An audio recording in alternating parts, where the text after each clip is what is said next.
And now we've had the DAD, the Super DAD, the JR Plus, and now we're on the Junior 3 coming out, first of the year version of that. Well, you don't throw something away that worked. No, and it still works beautifully. And so, and I think if I'm right about this, I'm pretty sure I am, that pretty much 90% of almost all the products you make now have some sort of recovery process. They do. And in fact, the original DAD that was built 12 years ago, we were submitted to DPL for testing, and it is a full 6 gigs per channel. So it still works on an 18 gig system. It still handles the 18 gig. Which is awesome. Yeah, what a mistake that was. So should have never been that good. Yeah. So that's that. And then we also have to talk about the low-end portion, don't we, Brent? Because we talked about that. Yeah, we run into that with some specific products on the market where they work and then they don't work on other systems. It all talks about this 80-20 rule. Now, under normal conditions, it's not. It's really 90-10. But we work on 80-20. And what happens is that everybody's worried about this high-end rail. But what Philips did, they said, okay, we want to make sure that you guys do this right. So we want to make sure that your low end has to be lower than 0.9er. That's volts DC. 0.9er. And so that's cool. As long as you're less than 0.9, everybody's just hunky-dory. Anything below 0.9 should be considered a zero. Everybody, as far as they're concerned, anything below 0.9 is considered a zero. Well, that's really great, you got all these products out there, and they come in pretty good. They come in at 0.7, they come in at 0.6. If they come in at 1, they flunk. They're out of the box. At least in the DPL world, they're out. But you got these guys coming in the numbers, and wow, that guy at 6 is doing pretty good, isn't he? Damn good, real good. There's only one little snag with that guy at 6, and that's if he's talking to another guy that's looking at 0.2. Or 0.9. No, actually it works the other way, because as the product gets better and better, I'm talking about source products now. As the product gets better and better and better, and it links up to another product, and this is just reverse, right? Just what you just said, right? So let's say it's 0.2 at this product and 0.9 at this product, right? Well, this 0.2 is not going to like this guy at 0.9. Right, because it's not going to recognize it as a zero. Yeah, we found that, and that was a major development, because we found a lot of products, especially active cables. I don't care if they're I2C cables. I don't care if they're AOCs. I don't care if they're copper. I really don't care. I don't care if they're fiber. I care nothing about that. The point is that unless you have these rails, and I'm going to say a rail high and a rail low, you're very at high risk for having bad status control. So we corrected that too. And that is also built into the JR Plus, the AIO 2, right, and in the JR 3. Right, the newer ones, after the first original DAD, is when we converted them over for a low-end rail. And then at the same time, you have to worry about this 5 volts, because sometimes it doesn't talk to another guy with 5 volts. I mean, in Philips spec, you can actually go down to 3.3. But 99.9% of the product out there remains at 5. The only difference is that if the 5-volt rail gets pulled down for any reason, now what do you do? And what I mean by that is, okay, let's look at the 5-volt rail for a minute. Am I doing all right with this as far as timing? Okay. So we have a 5-volt rail. So, and it's a rail. We call them rails. So here we got this 5-volt rail, 5 volts. And everybody's fine. Everybody's happy. Well, in HDMI, we've got a relatively small current. We only got about 50 milliamps. So at 50 milliamps, you can't run that much off it. So you have to be sure that, the sink and the sources are happy in their current ratios, so they're not drawing any current. The sink will automatically draw current, so anytime you plug a device in, at DPL Laboratories, we have a large amount of equipment that operates at the same time. You get a snapshot of everything that's going on. And as soon as you plug it in, you know everything about the stats of the product, whether what the voltage numbers are, what the current ratios are, what the rise times are, and we know what this number is on the rail.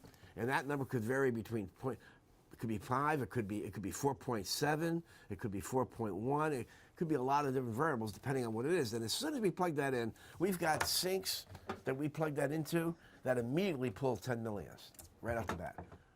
10 milliamps, that means immediately we just drop this down to 40. So now that's all we got left. It just robbed us with 10.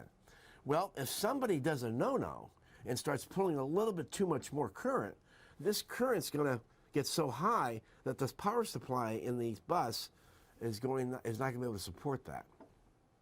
And what happens when it doesn't support it, this 5 volts begins to drop. And once it drops too low, typically 4.7, now the system's really going to be in bad shape because the system is looking for no less than 4.7 volts. Well, we still have another problem because this 5 volts actually is the same 5 volts that operates I squared C. So if we've got this 5 volt here, and we remember what our rail looked like, now we got to say, okay, if we're operating at 80/20 and this value comes down to say 4.5 instead of 5, our 80/20 rule just got broken. So it's no longer high enough to be registered as a high. It's not a high, right? It's not a real high. It's a high kind of with a little bit less, right? So but it helps out the low because if the low is high, well, that's a little bit lower. And everything works together. It's not a perfect world. So all these products have to be looked at with everything in mind: loading, capacitive loading, rails on both sides, supply lines, current. All these things have to be taken into consideration, and that's just on the I squared C bus. I mean, we're not even into the TMDS side yet. So it gets very complicated at this. Now, I do think our AIO2 specifically addresses these issues. Yes, that was my next point. So now with the newer products that are coming out that Metra's got, they actually have re-railers, so that now it will come in, data will come in, say it for the 5 volt rail, and if this one here is say 4.4, this will differentiate these two and make them common. So they don't know which one's which, and everybody's happy. So these are small little details that a lot of people don't know that goes on inside those boxes. And there's a lot of little details like this that occurs. Now, the AIO2 also deals with current issues as well, to make sure there's enough current on those feeds. On the AIO, on the supply line, yes, what we do in AIO is they don't necessarily depend on HDMI's 5 volts anymore. Now they've got an external dial blocked so that it doesn't make any bad juju anywhere, and that stuff gets put into another external power supply, and now you can put a power supply in there that's 2 amps, and now you get all the power you want. You can do all that around here, and you can run all kinds of goodies off the same bus. And so yeah, that was one of the things we did in that. And since you mentioned it earlier, let's talk about the TMDS voltage and current, because we have seen a lot of problems with that of late, particularly on some of the set-top boxes having insufficient return voltage and current from the display sides. Okay, are you talking about voltage and current on the TMDS? Yes, I am. Yeah, a lot of people don't know this, and we've caught it. We caught it more when the first red mirrors came out. And I know you're going to say, why does red mirror have anything to do with this? It has a lot to do with it. And the reason why is this. When you look at a system environment for HDMI, you have a source over here. I'm sorry, you got a sink over here, a display. And then over here you have a source. And the source is playing some goodies. It's playing some video. So what we call it in our industry is the output of this wiggles. We call it wiggling line. So it's wiggling. And it's wiggling with square waves and all kinds of little data things. Wiggling. Well, how's it wiggle? Well, it's usually wiggles with some kind of switch. It's kind of like if we had voltage here, some voltage, let's call it DC, and we had a light bulb, and that light bulb went into a switch. That's a pretty good switch, I guess. And we have that switch. Well, when it's on, of course, this becomes low. But when it's off and the light's not on anymore, this then becomes high. Actually, I'm doing this wrong. It's this side. So when it goes high, it goes high. And when it goes low, it goes down into low to rail, low to ground. So this little switch, of course, they don't use a switch. They do it a little bit more high-techy. And they use, in the most, a lot of the older ones, and maybe even still today, inside the chipsets, they convert them over to probably some form of an FET. field effect transistors. And those FETs act like switches, and those switches are constantly moving, and they're wiggling back and forth. Here's the game on this one. Here's the good one. The good one is that in order to make a wiggle, you have to have some power to make a wiggle. So if you want to wiggle it, say, up, almost like our I2C bus, if we want to wiggle it up, and then we have to wiggle it down, well, that means that we got to give it some form of way of pulling this up. And that's the term, by the way. It's called, how do you pull that up? And you pull it up by way of some form of DC. Well, the sources don't really provide any DC. So when the source is not connected to anything, and if the source were to try to modulate some form of video, it could sit there and wiggle to death and nobody would know it was even there because there's no power. The power actually comes from the display. So the display actually sends power back on the TMDS lines. Which are the video feeds. Which are the video feeds in differential. It's differential mode. And then this power back is what gives us the pull-up. And that's how the pull-up is done. So I'll give you another picture of a pull-up. Here's a resistor. And this is the data line. Here's our switch down here. There's a little switch down here that does the short out. Here's the pull-up over here. So this pull-up comes over here, goes down here, and it says, oh, the switch let go. It's an open circuit now. Pull up, and it pulls the square wave up. And then when the switch collapses, pull down, and it pulls the square wave down. So if you don't have this voltage, you're dead in the water. It's not going to work. So. And how does this relate to Redmere? Yeah.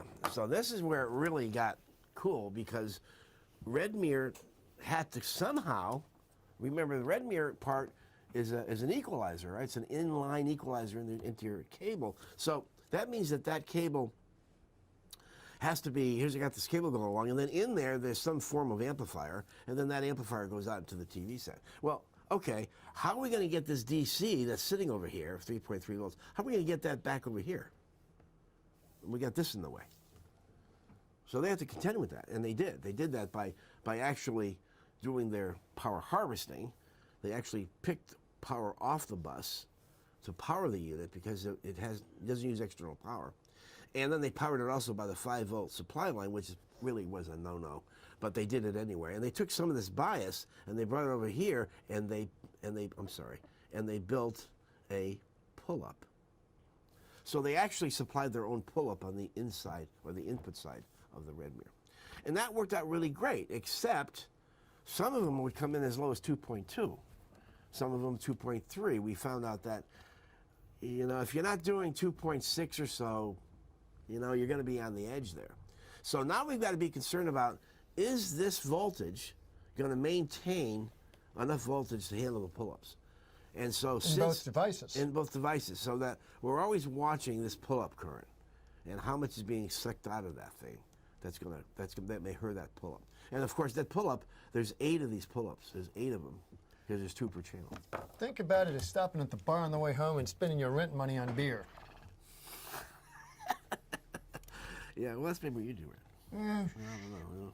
Okay. But that's basically what's happening. There still has to be enough back there to do the job, and if that's stealing it, it ain't there. Yeah, when you rob the voltage out of it, I mean, you need voltage to make anything work, right? When you plug your TV set in, you got to plug it in, right? So they don't just sit out there and work on their own. So what you learned in Redmere directly move forward with what we're seeing with thinner, longer cables, smaller power supplies, and higher demands. Well, again, it depends on the configuration of the system and how what they've got in line that could hurt those power supply lines. And at the end of the day, we actually ended up building.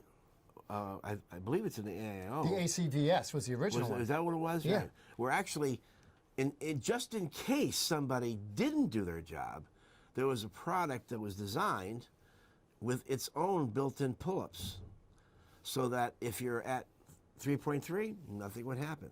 If it was at 2.5, it would bring it back to 3.3. If it was at 1.4, it would bring it back to 3.3. And so these are hard rail pull-ups that will always be there, and they were that feature set is built into the AIO2 and the original AIO. You'll have to. I don't remember all that, but There's a lot of stuff out there, Brent. Yes, you know? there is. A lot of part numbers. So, yeah. But that is a great problem solver. Now, we're about out of time for today's broadcast. But if you have any questions, give us a call. I'm here, and you can always call Jeff Boccaccio at DPL Labs. Yeah, email me, Jeff at DPL Labs. Probably the best way. Any problems, any questions, let us know. The JR Plus, the AIO2 are currently in stock and shipping and fixing problems today. Any more questions, give us a call. I'm Brent, and this is Jeff Boccaccio. Ciao. Thank you. Hi, I'm Bob Pancari, Midwest Territory Manager with Metra Home Theatre. I'm here with Adam Rogers, Technical Support and Product Manager.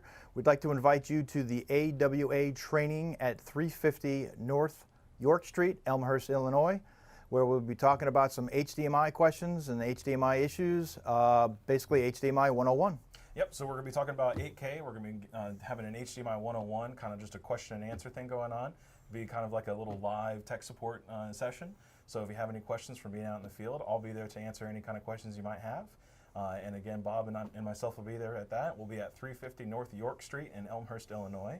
It'll be on March 11th from 8 to 12. So if you have any questions, contact your local AWA rep or myself here at Metra Home Theatre. We'll see you guys there. Thank you.